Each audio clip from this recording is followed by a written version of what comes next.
Machiegni kendo. Riwruok mar jopuonj madongo ma Primary Kepsha okoni owinjo bed ni loko kendo riwo moko kuom weche mag dho ngere mapok oyangi gi dho oswayo kendo keto gi machal gi kaka lai mar nyasani mag Google loko godo moko kuom weche nyaka dho oswayo.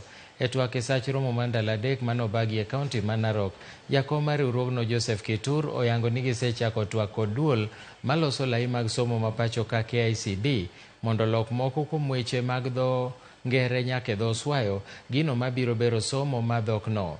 Gi kit somo manyien mar CBC, gikoni nitie mathoth mowinjore oket kare mondo mi jopuonjre oyud lony duto madwarore. Ya Kiswahili kwa mfano chemistry, mnasikia it is borrowed, inaitwa kemia. So in most cases now KICD is adopting a system yenye kama kuna maneno fulani ambayo labda inatumika kwa somo fulani, inapendekezwa na baadaye labda ikiwekwa kwa vitabu itaweza sasa kutumika rasmi kama authentic words that are supposed to be used. Katika mtaala wa umilisi wa CBC una jambo moja ambalo liko pale ndani ambalo linahitajia sana mambo ya Kiswahili.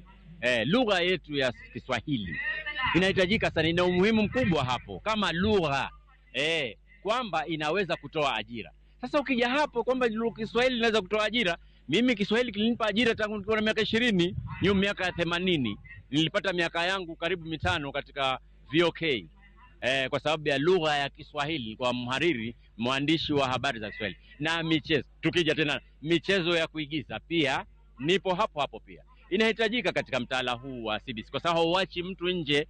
Kama wewe hutakuwa engineer unaweza kuwa mwigizaji. Jatend piny Kenya William Ruto igeno ni biro yawa yanga apaya madongo